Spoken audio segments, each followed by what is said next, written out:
Hello students, today we will start the second chapter of macroeconomics, that is what? National income accounting.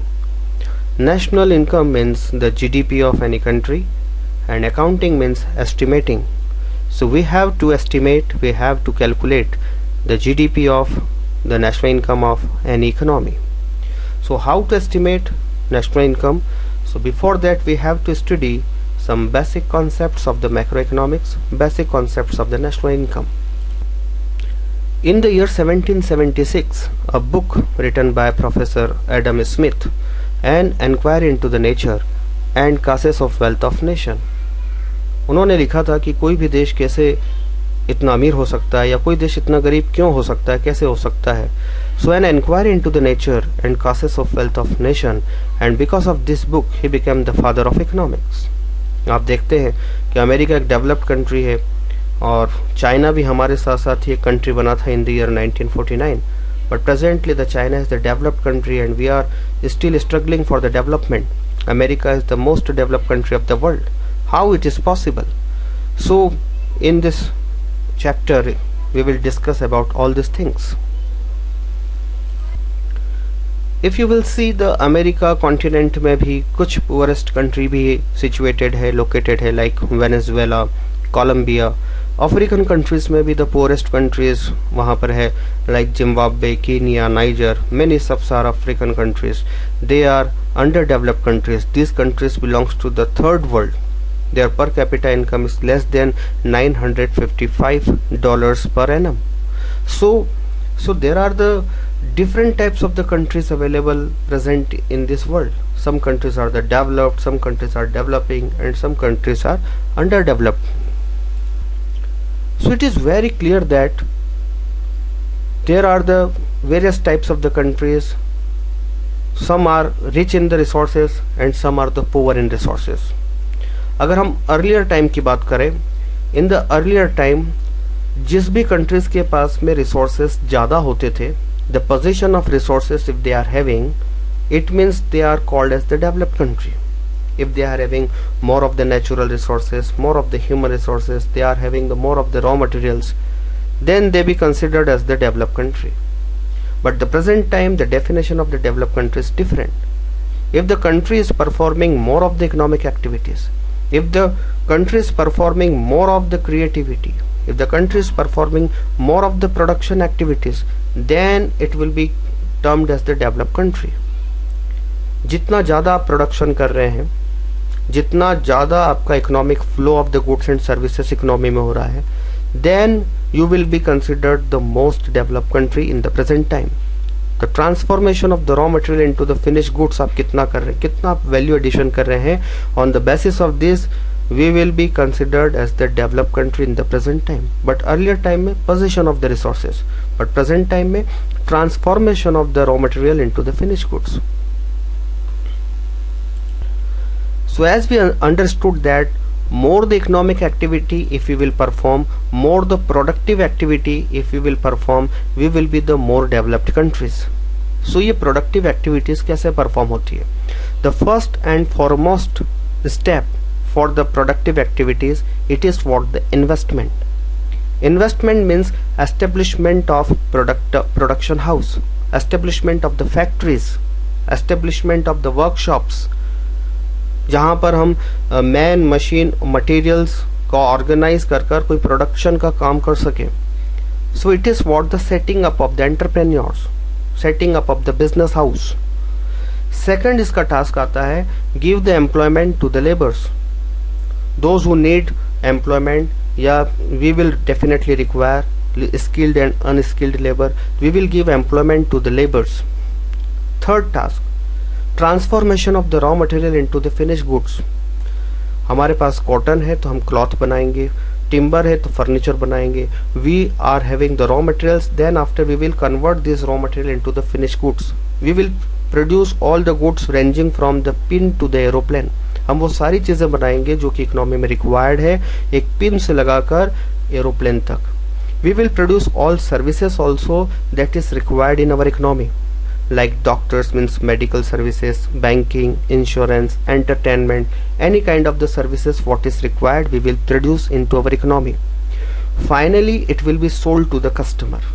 So the final value of goods and services produced in an economy, it is called the GDP. Again I am repeating, the final value of goods and services produced in an economy, it is what the GDP. इसका मतलब ये हुआ कि एक साल में हमारे देश में कितने गुड्स और सर्विसेज प्रोड्यूस किए गए, वो जीडीपी कहलाती है. It means American are having the 20 trillion of GDP and Indians having the 2 trillion of the GDP. It means they are producing more than us. We will understand the concept of the production process by having an example. For example, a farmer produced the cotton. Cotton goes to the spinning mill and converted into the yarn. Yarn goes to the textile mill and converted into the cloth, and cloth will be sold to the customer. Customer may use this cloth as a final goods. It means he will not resell these goods. He will use these goods for the final consumption. Now here the economic flow of the goods has been stopped. But if the customer again resell these goods to the ready-made garment shop, to somebody tailor, now tailor will make the ready-made garments and again resell it into the market. It means एक one more stage इसमें add हो जाएगी. इसका मतलब economic flow of the goods एक stage और आगे बढ़ेगा. Ultimately we will consider only the final value of the goods and services. जब तक कि वो मार्केट में बिकता नहीं है, final value of the goods and services हमको नहीं मिल जाती है, हम उसको नेशनल इनकम में काउंट नहीं करेंगे. It means in the national income we will count only the final value of goods and services. जितनी ज़्यादा economic flow of the goods and services का होगा, उतनी ज़्यादा नेशनल इनकम होगी. जितनी बड़ी हमारी इकोनॉमिक साइकिल होगी, उतनी ज़्यादा हमारी नेशनल इनकम होगी. जितनी ज़्यादा स्टेजेस होगी, उतना ज़्यादा वैल्यू एडिशन होगा और उतना ही ज़्यादा हमारा नेशनल इनकम होगा. हम इसको एक एग्जांपल सोर्स समझते हैं. जैसे कि फार्मर्स ने टी लीव्स प्रोड्यूस किया. टी लीव्स को प्रोसेसिंग मिल्स में गई, वहाँ पर ग्रेडिंग और पैकेजिंग हो गया. ग्रेडिंग और पैकेजिंग होने के बाद में कस्टमर्स के पास जाती. कस्टमर अगर इसको अपने घर में पर्सनल यूज़, पर्सनल कंजम्पशन के लिए यूज़ करता है, make the T into the kitchen for personal consumption, it is not economic activity. लेकिन वही पर्सन इसको होटल पे चाय बनाकर बेचता है, तो ये टी लीव्स वहाँ पर इंटरमीडिएट गुड्स के रूप में यूज़ होगी और इससे एक स्टेज और बढ़ जाएगी. इट मीन्स होटल पर वो टी लीव्स यूज़ हो रही है, अल्टीमेटली उसको जो ड्रिंकेबल टी बनाकर कस्टमर को दी जा रही है, that value will be considered to estimate the national income.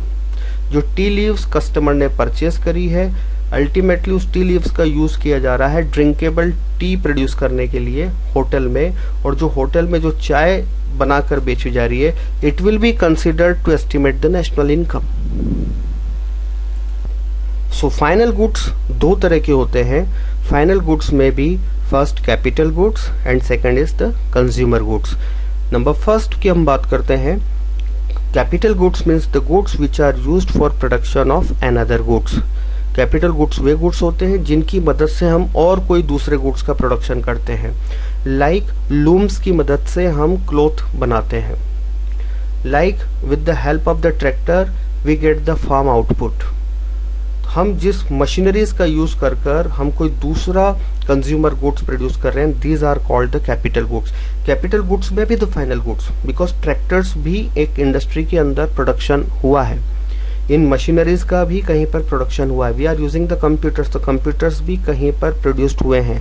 तो capital goods are final goods and these capital goods are called the machineries by which we produce the another goods. So capital goods के examples हो सकते हैं machineries, tools, equipments, buildings, factories. और वहीं पर बात करते हैं दूसरे तरह के final goods, that is what consumer goods. Consumer goods are those goods which are used for final consumption. It means this goods are not used for production of any kind of another goods. ये goods सिर्फ final consumption के लिए use किए जाते हैं. Once you purchase the food and you have taken the food, it is finished. Once you have purchased the cloth and you have used the cloth, it is finished. It is what the consumer goods. So the significance of the capital goods which are used for the production of another goods, तो इनका यहाँ पर बहुत बड़ा importance आ जाता है economic activities के flow में, प्रोडक्शन एक्टिविटीज़ के फ्लो में, because without capital goods no production activities can be performed। जो रॉ मटेरियल हमारे पास में है, we cannot convert the raw material into the finished goods in the absence of the capital goods। अगर हमारे पास capital goods नहीं होगा, हम raw material को finished goods में कन्वर्ट नहीं कर सकते। So it is what the backbone of the production process। दूसरा आता है help in the continuous flow of the production. जो हमारे पास फैक्ट्रीज जो रनिंग मोड में every time they are running just because of the capital goods, we are having the proper machineries by which all the production process goes on. Third इसका feature है gradually undergo wear and tear. ये जो कैपिटल गुड्स होते हैं, we use these capital goods for a long time. In capital goods की जो लाइफ होती है वो 1 साल से ज़्यादा की होती है। That's why these capital goods undergo wear and tear cost. इनके अंदर भी टूट फूट होती रहती है। These capital goods require time to time repairment, इनको रिपेयर भी करना पड़ता है। So for that we charge depreciation. Depreciation का मतलब होता है कि इतना कैपिटल गुड्स हमारा कंज्यूम हो गया। Consumption of the fixed capital को डेप्रिसिएशन भी कहा जाता है। For example we have purchase the tractor 5 lakh rupees और हमने 1 साल तक ट्रैक्टर का यूज़ किया फॉर द एग्रीकल्चर पर्पस। 1 साल के बाद उस ट्रैक्टर की अगर प्राइस हम देखें, वैल्यू देखें, इट इज़ अबाउट 4 lakhs। तो इसका मतलब 1 लाख रुपए का ट्रैक्टर का क्या हुआ, इट इज कंज्यूम्ड। तो कैपिटल गुड्स एक ही साथ में पूरा कंज्यूम नहीं होता है, ये धीरे धीरे कंज्यूम्ड होता है, उसे हम बोलते हैं डेप्रिसिएशन। तो जितना कैपिटल गुड्स की वैल्यू 1 साल में कम हो जाती है, it is what the consumption of capital goods.